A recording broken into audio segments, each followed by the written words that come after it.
여러분, 오늘 1년에 2번 있는 성찬 예식에 동참하게 됩니다. 성찬이라는 것은 거룩한 음식 나누는데 나도 참여할 수 있다는 것이 아름다운 예식으로 우리 개신교의 전통으로 이어지고 있습니다.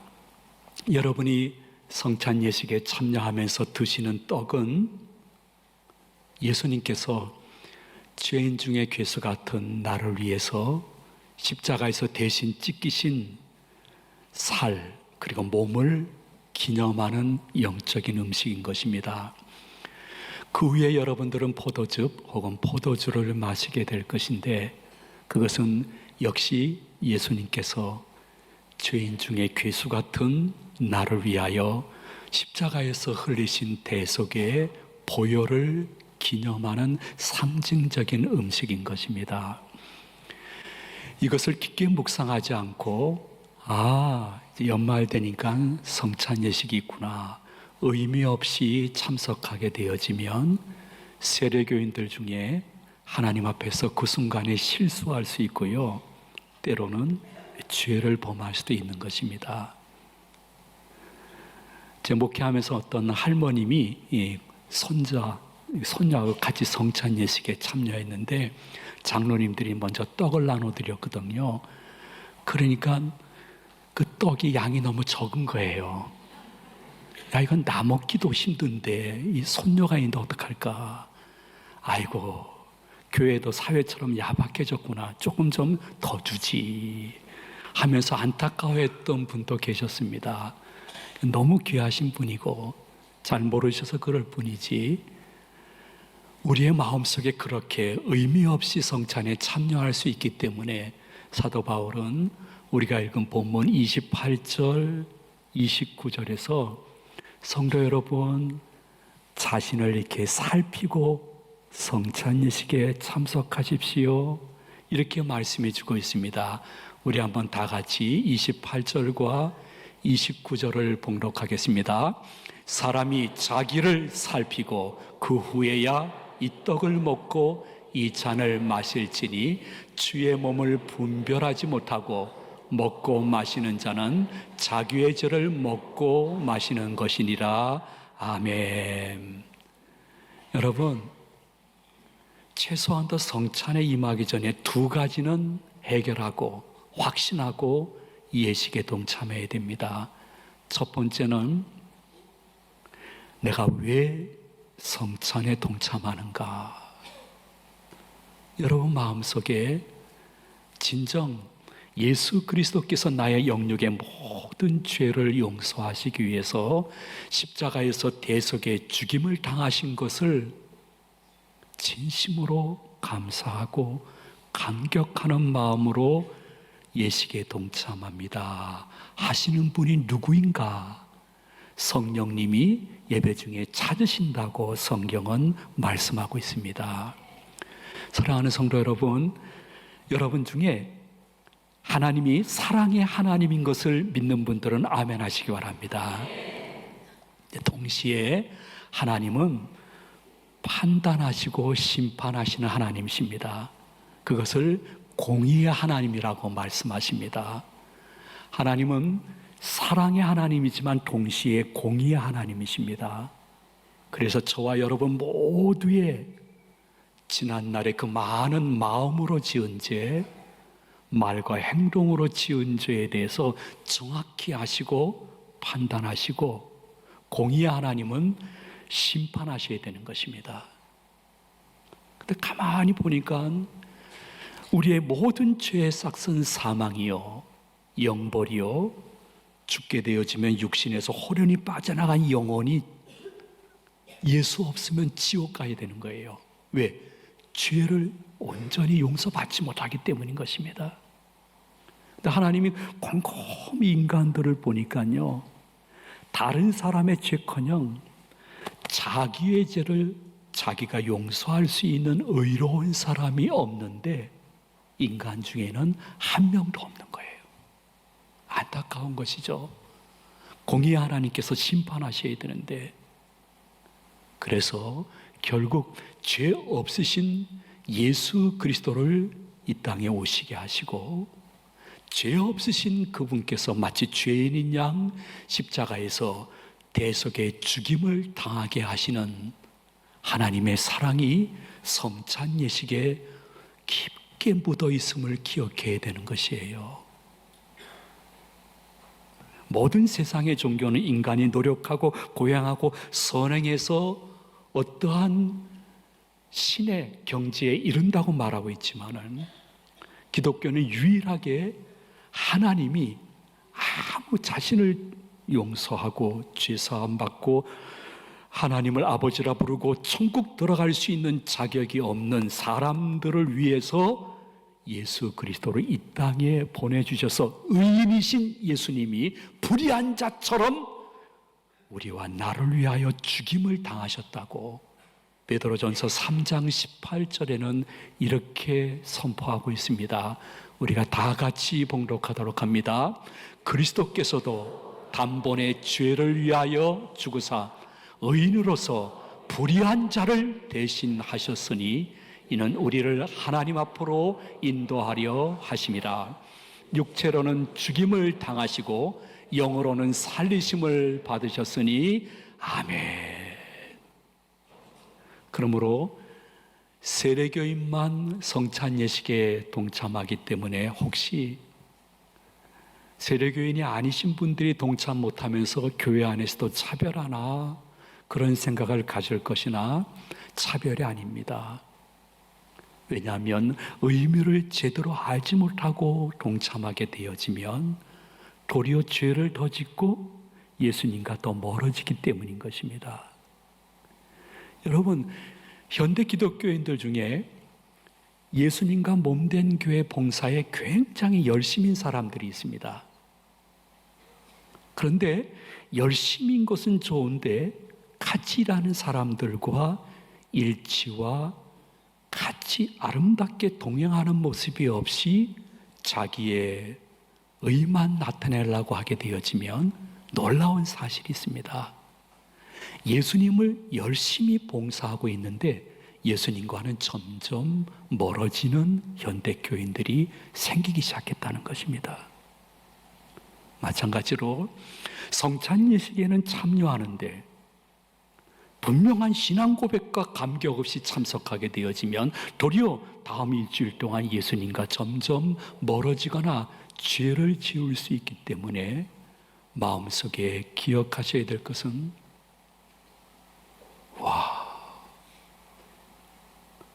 의인이신 그분이 불의한 나를 위해서 대신 죽임을 당하시다니 하나님 편에서 봤을 때는 내가 예수님만큼 존귀한 분이구나, 사람이구나. 물불 교환이라는 것은 가치가 비슷해야 교환될 수 있는 것입니다. 그러므로 하나님 편에서 봤을 때는 예수님과 나의 가치가 비슷해서 예수님을 나를 위해서 대신 죽임당하신 것이 아닌가. 내가 그 정도의 하나님 편에서 사랑받는 사람이구나. 이 감격을 가지고 성찬에 동참해야 되는 것입니다. 혹시 조금 과한 표현인지 몰라도 십자가상 그 순간만큼은 어쩌면 하나님 편에서 봤을 때 예수님을 죽이시면서까지 우리를 살리시려고 하셨으니 그 순간은 하나님 편에서 봤을 때는 예수님보다 내가 더 귀했구나. 나 같은 것이 뭔데? 아버지 하나님의 사랑에 감사합니다. 영광 돌립니다.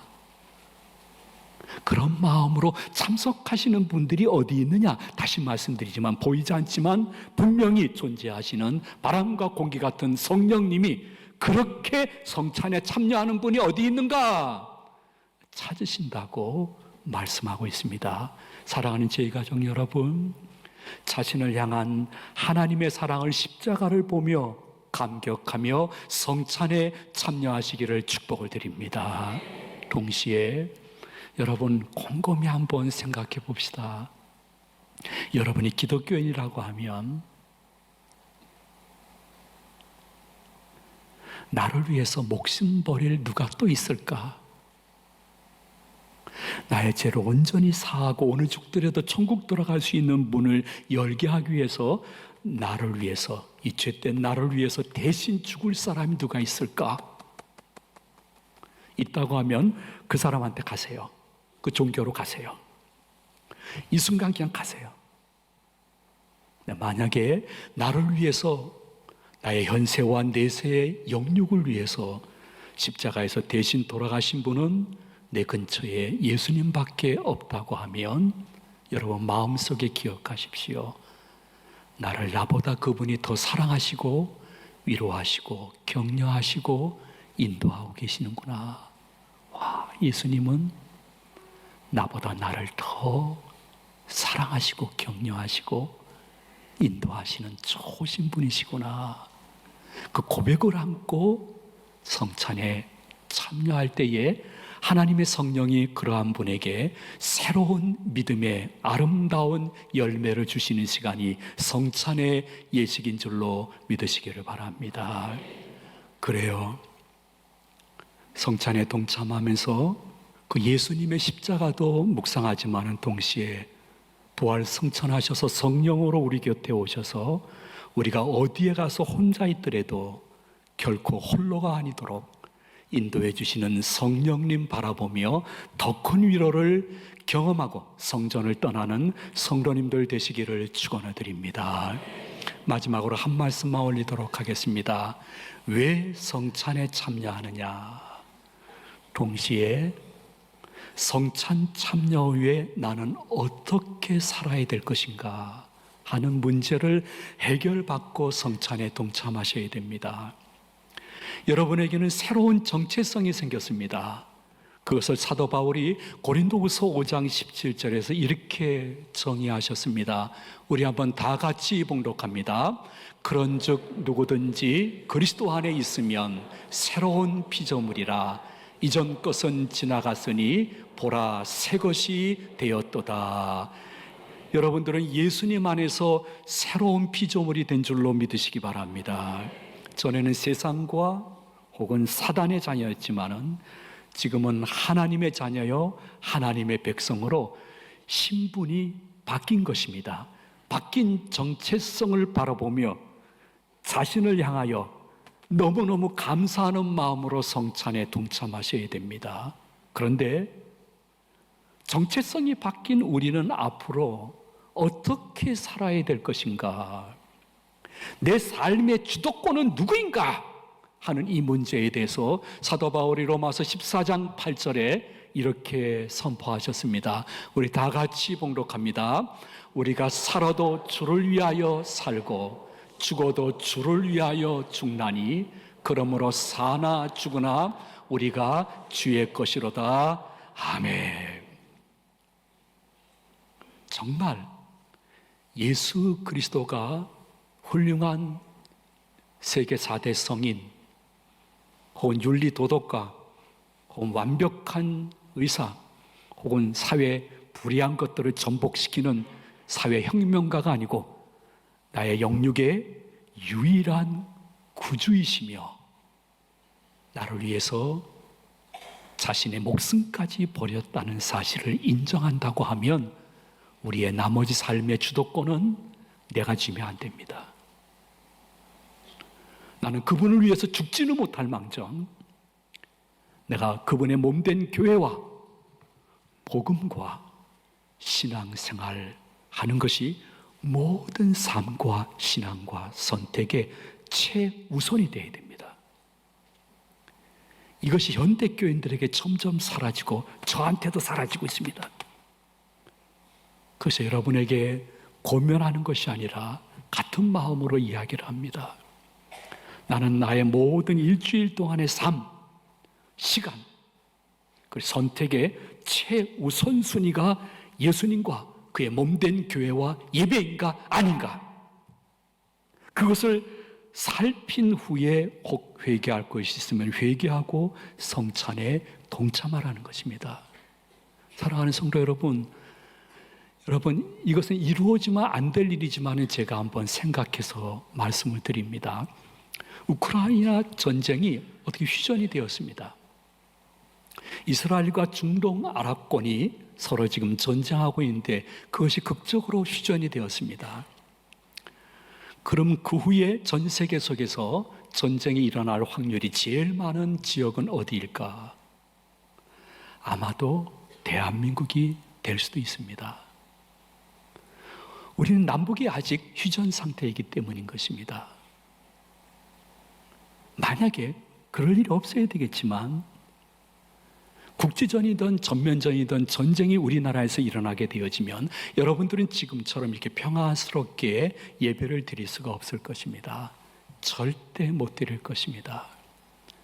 그리고 그동안 잠재해 있던 이북에서 내려오던 이곳에 있던 반하나님적이고 비기독교적이고 어떻게 해서라도 기독교인을 멸절해야 자신의 신념과 이론과 이념이 성취된다는 분들이 드디어 여러분들을 공격하게 될 것입니다. 제일 먼저 공격은 제가 당할 것입니다.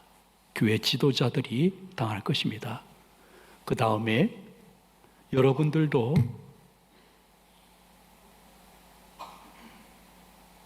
예수 믿을 거야, 안 믿을 거야? 교회 나갈 거야, 안 나갈 거야? 예배 참석할 거야, 안 나갈 거야? 예수 그리스도가 너의 영육의 유일한 구주라는 말을 하지 않으면 내가 살려줄게 했을 때 여러분들의 정체성과 누구에게 주도권을 주었느냐에 따라서 여러분들은 배반할 수도 있고 때로는 순교할 수도 있을 것입니다. 평화스러운 나라에서 평화스러운 삶을 살고 있는데 이런 말씀을 드려서 너무 죄송하지만은 그럼에도 불구하고 만일이라는 것을 기억하면서 내가 만약에 내 삶의 현장뿐만이 아니라 국가적으로 어려움을 당했을 때 내가 그때에도 나는 예수 그리스도가 나의 유일한 구주여 나의 진정한 왕이여 주인은 예수 그리스도 한 분뿐입니다. 저는 지금 죽더라도 천국에 들림받는 은혜가 있을 줄로 믿습니다 하면서 믿음 지킬 수 있는 사람이 누가 있느냐? 오늘 성찬 예식에 참여하는 성도들 중에 그걸 성령님이 찾으신다는 것을 기억해야 됩니다. 그래서 주님이 말씀하십니다. 얘야 성찬에 참여하기 전에 너 자신을 한번 다시 바라봤으면 좋겠다. 이 말씀은 무슨 뜻이냐 하면 우리가 어느 중요한 분에게 문자를 보내게 되어지면 문자 보낸 대로 발송하지 않습니다. 한 번 더 읽어봅니다. 그리고 아이고 이거 잘못됐네 이렇게 수정한 것을 확인하고 문자를 보내지 않습니까?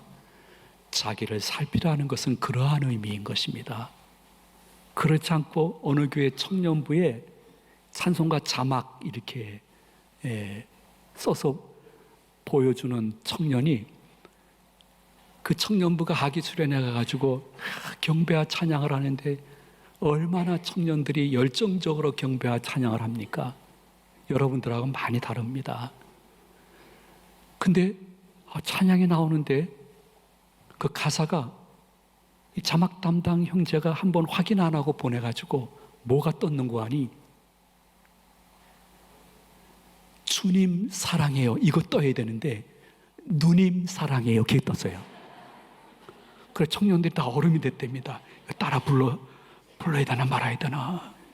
그래도 그것까지 참았는데 이 친구가 자막을 한 번 더 확인하고 보내야 되는데 기독교의 정체성을 그냥 뒤엎는 자막이 나오고 말았습니다. 그게 뭐냐면 예수는 왕, 예수는 주 이게 나와야 되는데 예수는 왕, 예수는 중 이게 나오죠.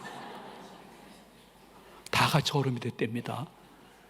예수는 중이라니 이게 무슨 말인가. 아마도 그 청년 그날 담당 목사님께 혼나지 않았을까 생각이 듭니다. 자신을 살핀 후에야 담임 목사님이 성찬을 집례하기 전에 잠깐이라도 여러분 마음속에 내가 왜 성찬에 참여하는가 여기에 해답을 얻고 이후에 어떻게 살아야 될 것인가. 주님 그렇게 살게요 하는 서원으로 참석함으로 말미암아 먼저 그 나라와 그 일을 구하는 여러분들에게 여러분 삶 속에 필요한 것을 채우시는 하나님을 주중에 자주 만나는 은총이 계시기를 예수님의 이름으로 축원해 드립니다. 축복합니다.